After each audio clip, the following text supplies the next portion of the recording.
Hi everyone, and welcome to week 1 of Matthew's Movie Mentions. This is the 9th of January this is being recorded on, and I have watched a number of films that I should probably have counted up by now. 1, 2, 3, 4, 5, 6, 7, 8, 9, 10. I've watched 10 films. Go me. So I am one film ahead of where I should be, which is not bad at all.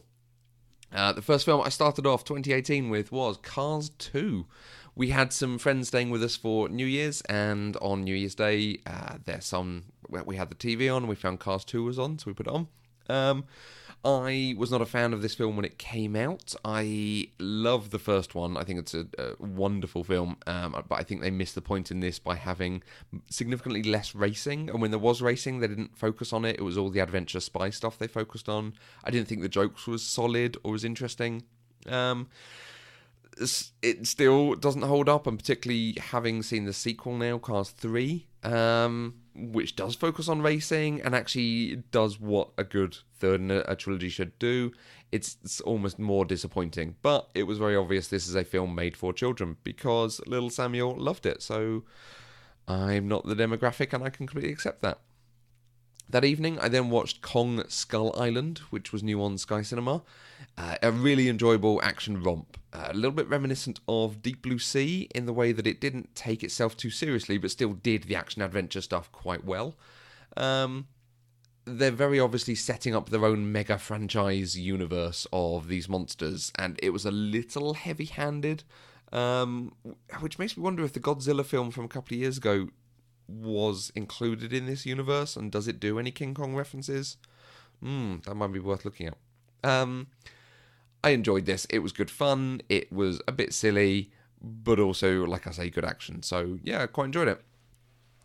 Also new on Sky Cinema was John Wick Chapter 2, which is basically the first one, but with a more in-depth look at the world that they created for it, and possibly higher production values, and I think it suffers because of that, because very much it was repeating a lot of what we saw in the first film, which I love. Like, John Wick 1 was a huge surprise about how good it was and how quality it was.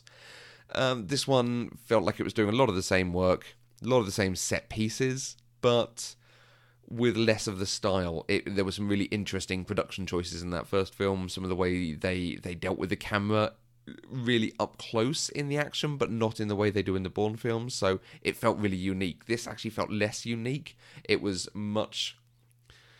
a greater sense of clarity of what you could see and what was going on and who was there. It felt more like a polished action film than the first one did, which is strange because the first one is one of the best action films I've seen. I watched Jobs, the Ashton Kutcher Steve Jobs film. I really enjoyed the Fassbender Sorkin Steve Jobs movie, but because that's set over only basically 3 moments in his life, or 3 events, I wanted to watch something that had a more fuller picture. This has more information about the rest of his life, a lot of his earlier life. It doesn't do so much of the recent history, but I feel this film is somewhat lesser. He doesn't come across as smart or as driven or even as likeable as he did in the Fassbender Sorkin one, which he's not hugely likeable in that, but still came across very well. You could understand where he was coming from and how good he was at what he did, as well as it feeling like a slightly more fictional account, plus the fact it doesn't do any of the more recent years as well, the developing of the iPhone, the iPad, the watch, and the more recent technologies in Apple's history. So maybe I need to go to a book to get some of the inside information in that. I watched Table 19, which I think an independent film with an independent film with Anna Kendrick, who is clearly very busy. There's so many films with her out recently, available on Sky and other services. She's always hugely watchable, but this felt like it was a spec script type thing that someone had written while they were working on another show to show what sort of thing they could write. It didn't quite feel as polished. The performances were really good. There were some great moments in here, but all in all, it was pretty forgettable, sadly, which was a shame because it was a nice idea and it did have some good moments and, like I say, some good performances. So I wouldn't say don't watch it, but don't seek it out probably. Also new on Sky Cinema was Don't Think Twice, which is a film about an improv troupe in New York. very often there are comedies that are aimed at other comedy writers, so giving an insight into the life of someone who might live in and work in New York on the comedy circuit. So they probably enjoy it, but I didn't get a huge amount out of it. I felt the comedy was not good enough. Improv can be hugely funny. It can be really witty and really clever.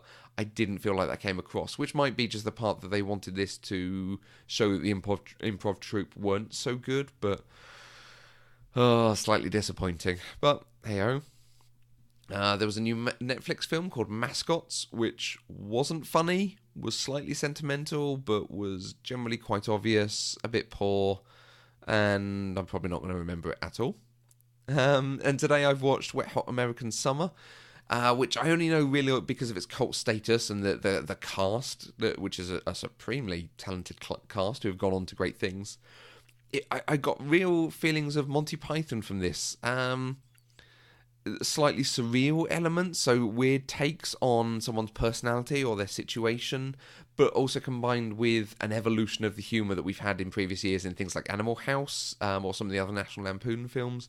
It took dealing with sex jokes and sexuality to the next step, not quite being so obvious. It still had some of the obvious stuff, but it did some nice takes on it. So I'm glad I finally saw it. And I've also watched Charlie's Angels, the 2000 film with Drew Barrymore, Cameron Diaz, and Lucy Liu. I love the Mission Impossible films, but I'm always annoyed that we don't get lots of them having capers and having to do interesting setups to steal something or get some information or do something, which is what I remember from the original TV series. This film is what I want Mission Impossible to be, except I could have done with less of the sexy outfits, bending over situations, how they get stuff from a guy by flirting with him and stuff. It felt a bit over the top and like a lot of the film was in the male gaze, when it's supposed to be a film that has the potential, at least, to have a lot of female empowerment. So it was good. Some of the production elements were amazing. There were a couple of shots in there, some dolly zooms, which blew me away for the race cars. There was a 2.5 minute single take tracking shot that came out of nowhere, but is actually the point of the film where they unravel what's going on and figure everything out. Or no, we find out who the bad guy is and he gives them the story about it. Yeah, I was really impressed with them. So, good performances, good production, but the film could have been done so much better. And I also watched a documentary called After Porn Ends 2. I watched the first one of these and really enjoyed it because it had some great examples of people who moved on to ordinary life after their career in the adult film industry, some about people who went back to the industry in some capacity, some hard stories, some inspiring stories, some interesting stories. This sequel seemed to focus a bit more on people who stayed in the industry and or went back and did a comeback or had great success in the industry, some more famous examples rather than just people who made lots of porn films. So it was interesting, but the first one was better and was probably all I needed in this. I watched part of Spider-Man 2 as well, which does not hold up. The dialogue was terrible and the action was not good. I watched probably this last quarter or so of Guardians of the Galaxy 2, which I still enjoy, but I would enjoy even more without all the Drax comedy stuff. It's very annoying, and I think it actually detracts from the rest of the film. My recommendation of the week is probably Kong Skull Island. It was a good action film. It was quite fun in a lot of places. It was very well done. It did some surprising stuff. I like a monster film generally, so yeah, very enjoyable. I don't think you're going to have needed to have watched this film for the future monster franchise, but I think they might well refer back, or there might be characters who we follow into further films. Over the next week, I've got to watch Groundhog Day for the podcast, and I've got to watch Batman Assault on Arkham for the Across the Arrowverse podcast. So, a couple of them I'm definitely going to watch, but everything else I don't know. As ever, look me up on Twitter and Letterboxd. Feel free to make recommendations. I want to make a giant watch list of films that I'm going to be watching over the coming year, so feel free to shout at me about what films you think I should be checking out. See you on week 2.